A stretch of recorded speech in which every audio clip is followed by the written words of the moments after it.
new single here, Country Music. It's going to be on your second album. You showed it off on TikTok. That's pretty cool. You wrote it with Dustin Bird and Brian Harwood from Kansas Stone, and that must have been a party.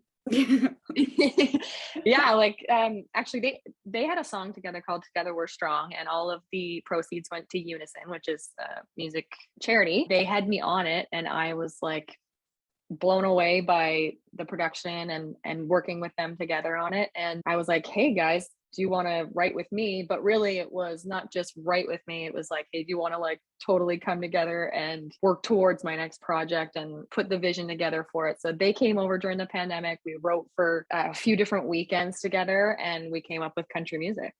That's really cool. And there's like a treasure hunt throughout it of all these different references from older songs. How many is there? There's 13 intentionally, and then there's like a Morgan Wallen song that kind of slid in there by accident. So 14, but he's not an old country song. So I'm going to say 13. It's kind of cool because there's many songs that have referenced older songs, they're more popular, but you've got, I think, the most. And you know what? So we wrote that song, and literally like 3 days later, Thomas Rhett put his song out that kind of does the same thing. And we were like, no. So it's been compared to his song, but it's still very different. Mm-hmm. And I think that's kind of why it popped off on TikTok. It was a little treasure hunt for people to go and figure out how many songs we actually had in there. And I just put a video on TikTok where I revealed all the references, and a lot of people were like, obviously, like, we know all these references, but then a lot of people were like, whoa, I totally missed this or that. So it was kind of cool to not just have a song that's out and talks about country music, but also like have all these little Easter eggs in there. Yeah. This is like your first official single that will be on the new album. Yeah. How come this song? Because this is the first one that came and popped off on TikTok. So I asked TikTok basically to choose my whole album. And I did that because I realized I don't actually know everything. And a song that might hit me and hit me home might not hit home with everybody else. And I figured, let's give the people what they want. So I put a ton of demos up, and I just kind of recorded whichever ones people engaged with the most. And Country Music was the first one that popped off. Every single day since I put that up, I heard from somebody saying, where the heck is this song? When is it coming? So I knew that was going to be the first one that I put out.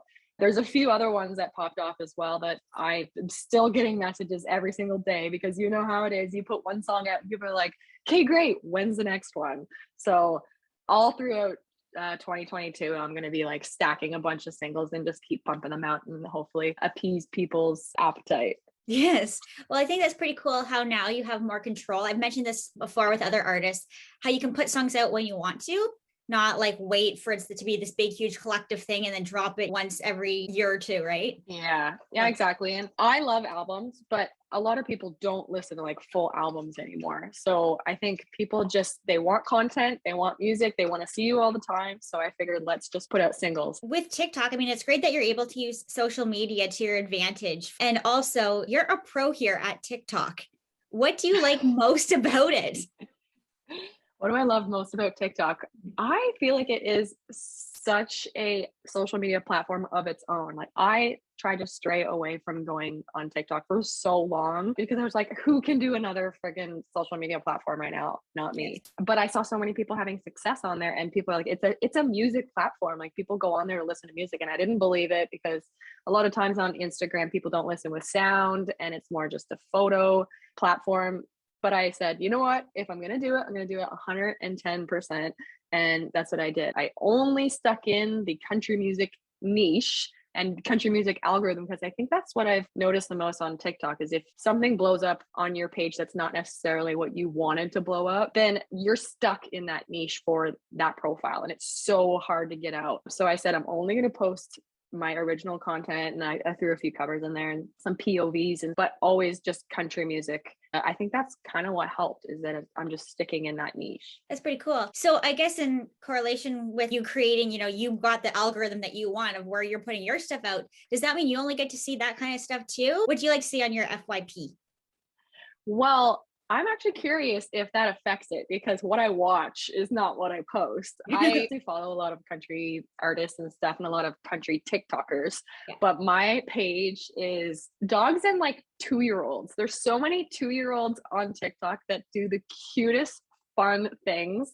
And like, I don't have children and I'm not usually ever around children, but I think they're so cute on TikTok because they eat funny things or they say funny things.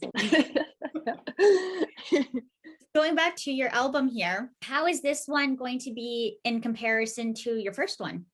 That was the Basement Sessions, and that was 2019, correct? Yeah, it was a whole 2 years ago. It was a long wait in between the two, but I'm glad I kind of had the time to transition into this next chapter because my first album, I kind of coined the terms mindful music and conscious country, and I talked a lot about what I was going through in my 20s, which was like the up and down of my mental health and just being in your 20s trying to figure out what to do with your life, plus being in the music industry on top of that and comparing yourself to everybody else and wishing you were kind of maybe further along or had different opportunities than I had at the time. So I just started talking about like what was going on in my mind.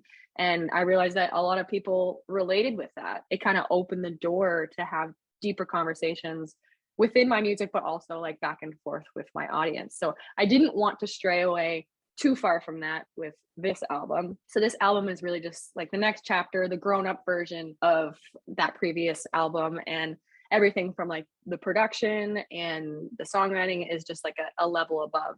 There's songs on this album about like growing up and being away from my family, and when I go back, it's sad to see your parents get older, all in the name of like chasing my dreams and having to be far away from them. Or a song called Good Old Days, which is kind of the same thing, reminiscent on the good old days. And maybe we are living in our good old days right now, but we're not really paying attention to that. Yeah. And I feel for you because you put this out in 2019. A lot of work must go into a first album and the excitement and all the plans. And then the pandemic hits. Yeah.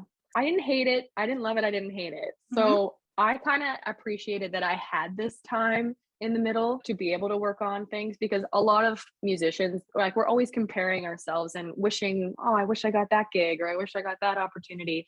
And during the pandemic, everybody was at a level playing field, which was kind of good for an artist like me, where I was gonna just be kind of writing, not posting as much, where I could just kind of do that like in peace and not have to like compare myself with everybody. I appreciated that I had that middle ground to work on it. And then now I have everything done and I'm like ready to roll all at the right time. Good. I'm glad to hear this because I know like pandemic has affected so many people with mental health.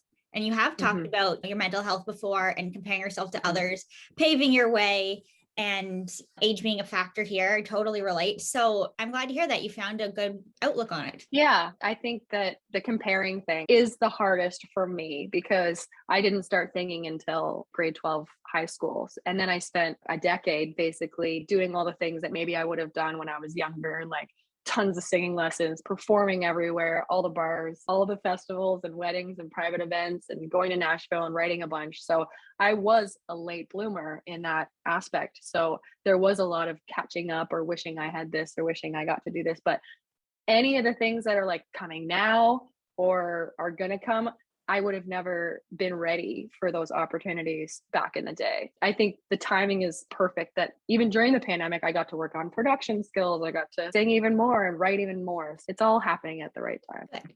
Well, I'm glad to hear that. Thank you so much for your time. I'm really looking forward to seeing what all you have in store here. Please, some more opportunities in the future. And hopefully I'll catch you in one of those places. Yeah, it's always up and down with gigs. It's like, hey, here's a tentative gig or a thing's booking for next summer and stuff. And you're competing with everybody else who hasn't had gigs in like 2 years. So True. I'm just open to all the opportunities and I love playing live. So I'm definitely excited to get there. And I've got so much music coming in the new year that I'll be busy for sure.